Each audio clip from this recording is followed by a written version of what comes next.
Welcome, learners, to another deep dive. Hello, everyone.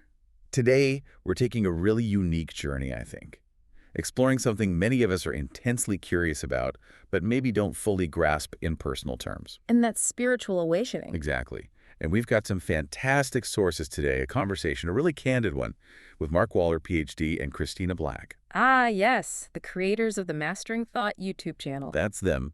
And also the Thought Masters online community. Really brilliant minds. Mm-hmm. And they mentioned something interesting right off the bat, how for years, people who've had this experience, this awakening, well, they hesitated to share the really intimate stuff. Why was that? There was this fear, apparently, that if you describe a specific feeling too much, others might just chase that feeling. Ah, like trying to replicate someone else's exact experience. Precisely. And that could actually lead them astray, off their own path. Okay, that makes sense. But Mark and Christina, they have a different take now, don't they? They do. They believe it's actually those personal details, the lived experiences that people are most curious about. That's what resonates. So they're giving us that human angle, what it actually feels like day to day and how it changes your life. Yeah. So our mission today is really to pull out those firsthand stories, compare their journeys, which were quite different, actually. But it ended up in a similar place. Exactly. Convergent paths, and hopefully understand the shifts that happen. Okay, I'm ready. Sounds like we might have some aha moments ourselves. Let's hope so. All right, let's dive right in. The first big question Mark and Christina tackled. What does awakening actually feel like? Not the theory, but the raw experience. Well, Christina described it as just profoundly liberating. Liberating how? Like a freedom from old ways of thinking, old constructs that used to feel really binding, you know? Okay. And she talked about immense joy, deep peace, and this pervasive sense of hope, just this feeling that everything is going to be okay. More than okay, even. Yeah, like great. Or even she used the phrase hunky-dory, just that life can be deeply pleasant. Hunky-dory. I like that. And Mark, was his experience similar? Similar vibe, yeah, but maybe with its own intensity.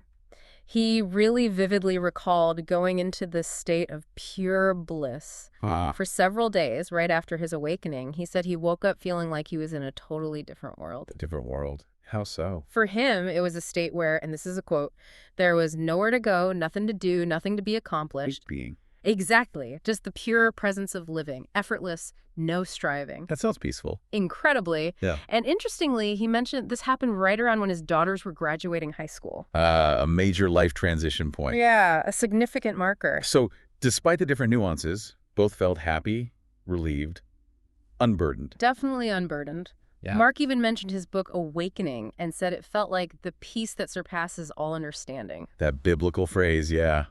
Something hard to put into words. Ineffable, exactly. But here's something really interesting they both pointed out.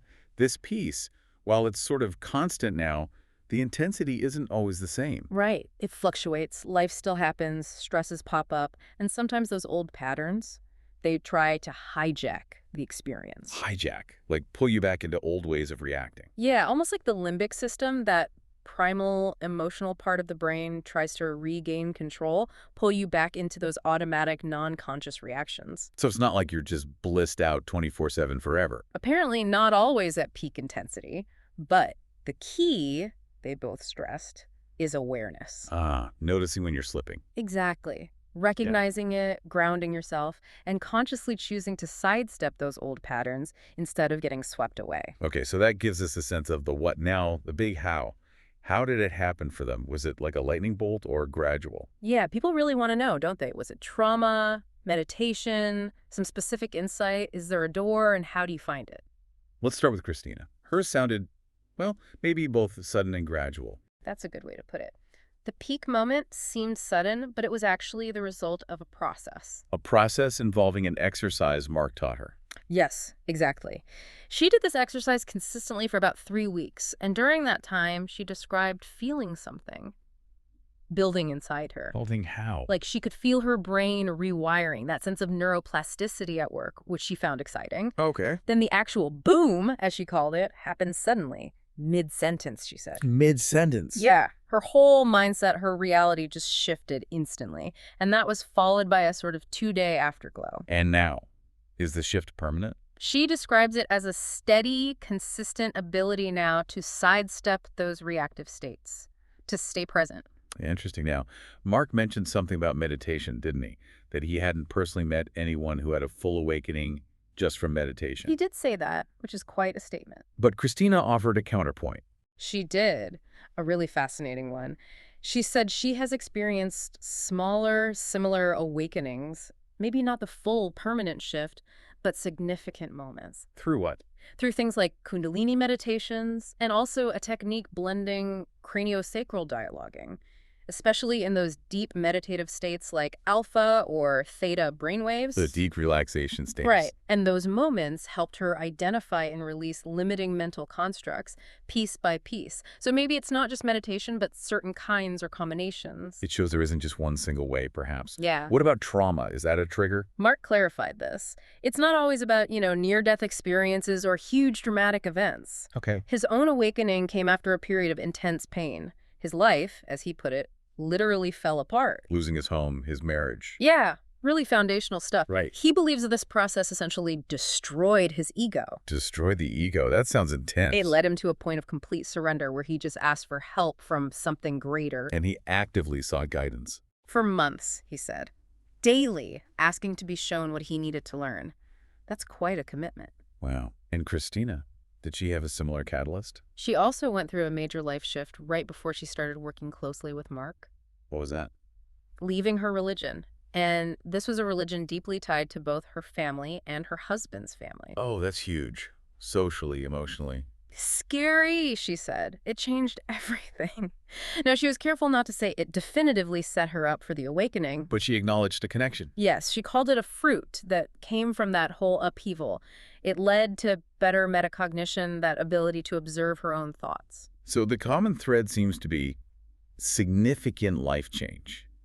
Upheaval, letting go of old structures. It really does seem like it. Maybe not a strict cause and effect, but a strong correlation in their experiences, shaking up the foundations. So back to the question. Mm-hmm. Where's the door? Is there one specific way in?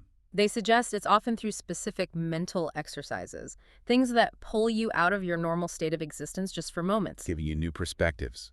New observations, new information about how your own mind works. And they actually promised to share the exact exercise Mark gave Christina. Oh, the one that led to her boo. That's the one. They said they'd reveal it at the end of our deep dive. Okay, definitely sticking around for that. Yeah. All right, this leads to a really crucial question.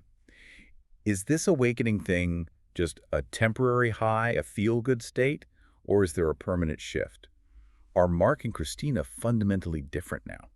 That's key, isn't it? Is it lasting? Christina definitely says yes. Long-lasting changes. Like what, specifically? Well, for one, her ability to advocate for her own needs without fear. She mentioned not just being a people pleaser anymore. That's a big change for many people. Huge. And she finds it easier to accept herself, recognizing that a lot of things she used to beat herself up about are actually just biological glitches or mental hijacks, not fundamental flaws. So less self-blame. Much less. And less paralysis from emotional dysregulation, getting overwhelmed by intense emotions. That, she said, was a profound shift. She simply suffers less. How? By realizing those imagined futures or regretted pasts. Or just beliefs, stories we tell ourselves. And beliefs can be changed. They aren't fixed realities. And Mark, how has it been for him over the long haul? He described it as more of a metamorphosis, a gradual change over a long time. Remember, his awakening was a while ago. Right. Initially, he said, his suffering just vanished completely. Then over time, some of it gradually came back, but significantly lessened. Less intense, less frequent. Exactly. And he joked about being a therapist, helping him take his own medicine, constantly reapplying the principles. That makes sense. Now, the big question, are they still them? Are you still you after something like this? Both had really intriguing answers to that. Mark's take was fascinating. He said, in a way, he was never me before. What does that mean? He feels he's the real me now because he can finally discern what is not him, the conditioning, the ego patterns, and by seeing what's not him, the authentic self emerges. Removing the interference reveals the true signal. Beautifully put. And Christina agreed. She said the you, before awakening is really only a partial self. Influenced by all that conditioning and life experience. Right. But the best part, she added, is yet to be found. Wow, that's hopeful.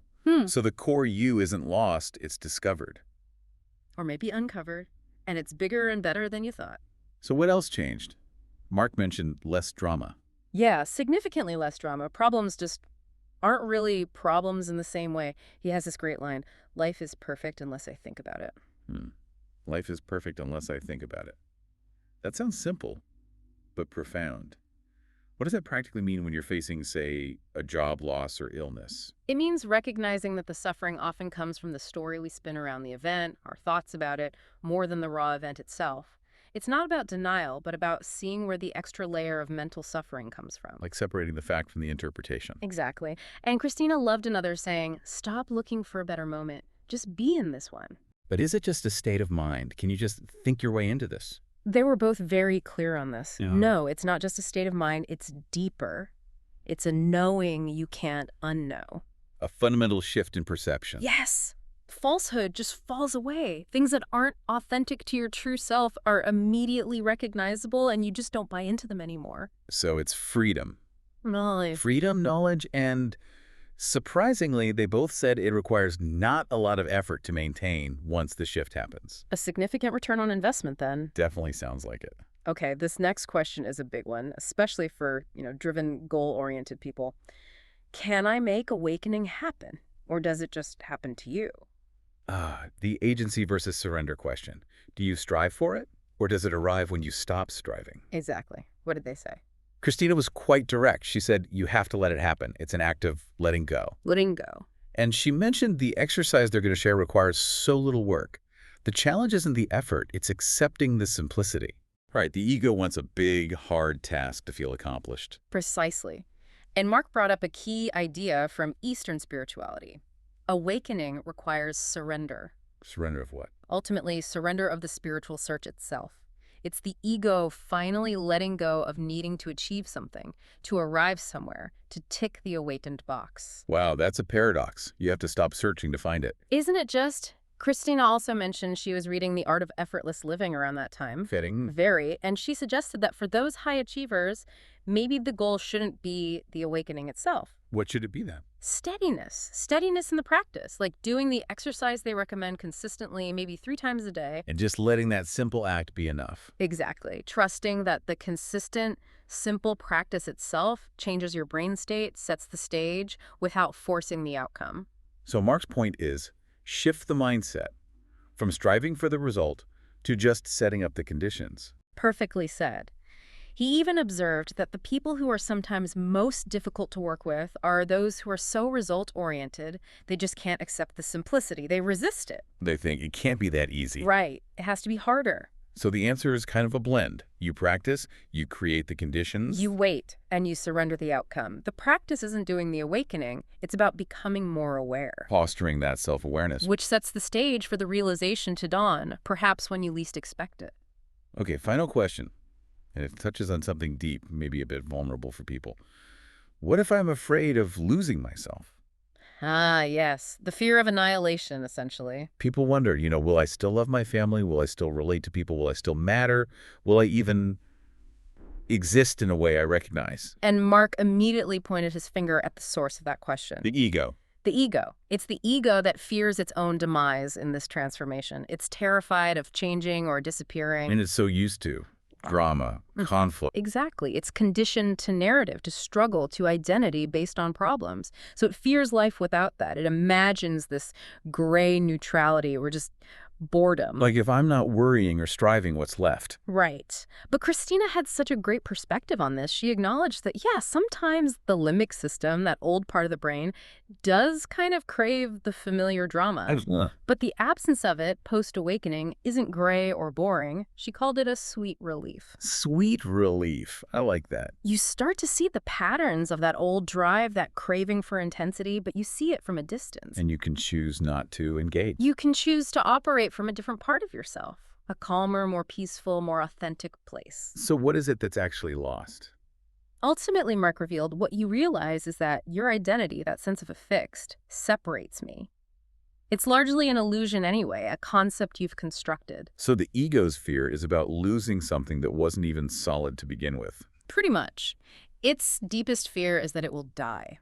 And it would rather you, the organism, die than for it, the concept, to cease to exist as the primary driver.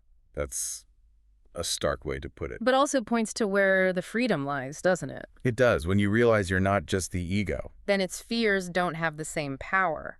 And that, they suggest, is where the real freedom begins. Okay, throughout this whole deep dive, Mark and Christina kept mentioning this simple yet powerful exercise, the one that was the doorway for Christina. Yes, the moment we've been building towards. They're sharing it. What do they call it? They call it moment mindfulness. And it is surprisingly straightforward. Okay. The whole point is to switch off that chattering analytical part of your brain, sometimes called the default mode network. The part that's always narrating and judging. That's the one. And instead, activate your task positive network, the parts of the brain active when you're focused, present, engaged with the world directly. Which involves the prefrontal lobes, the Yeah. front part of the brain. Primarily, yes. That area is crucial for executive function, decision-making, present moment awareness. Hmm. Essentially, the state of an awakened mind. So how do you do it? What are the steps? Christina described it very clearly. You sit, eyes open, not closed like in many meditations. Eyes open. Look. First, you just recognize that you are not the voice in your head. Acknowledge that separation. Okay, I am the listener, not the voice. Exactly. Then you simply wait. Wait for an everyday thought to pop up. Any thought. Something mundane, unimportant, like, oh, I need to pick tickets later, or I wonder what's for dinner, or I should stop by my mom's house. Just a normal, fleeting thought. Got it. And then The moment you notice you just had that thought, you're done. that's it. That's the whole exercise. That's the entire exercise. The instant you notice the thought, it just stops. You've caught it. What don't you do? Crucially, you don't analyze the thought. You don't talk back to it. You don't wonder where it came from or what it means. Because doing any of that restarts the chattering mind, she warns. It undoes the exercise. The power is in the absolute simplicity. Notice the thought. Stop. And what does that simple noticing do? It instantly demonstrates that the voice isn't you. Because you are the one who noticed it. You are the observer. It creates that space. Wow. Okay. And Christina's experience really shows this works. It's quite the testament. She practiced it for 3 weeks, doing it right, meaning simply, without adding complexity. After spending 3 weeks trying to make it harder. Exactly. So 6 weeks total. She'd even just duck into her bathroom for privacy to do it. And that consistent, simple practice led directly to her awakening. It really highlights Mark's point about the ego wanting to complicate things, doesn't it? Absolutely. The ego wants to feel like it achieves something grand and difficult.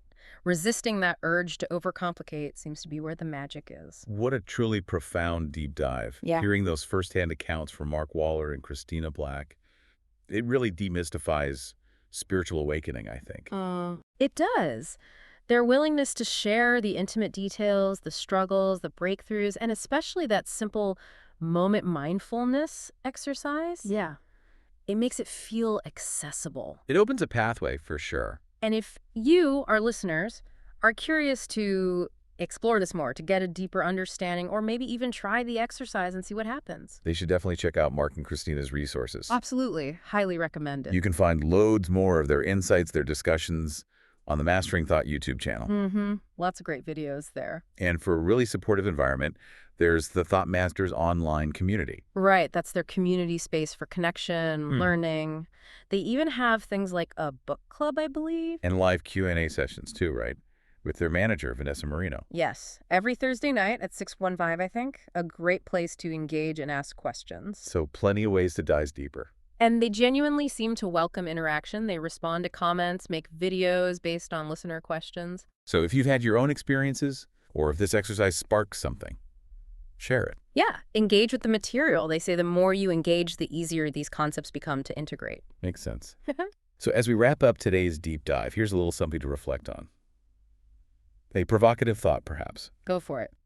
If, as Mark and Christina suggest, your authentic self is truly found in the shedding of what is not you, what one small not you, maybe a belief, a habit, a reaction pattern, might you be ready to gently release today? Just one small thing. Ooh, that's a good one to sit with. Food for thought.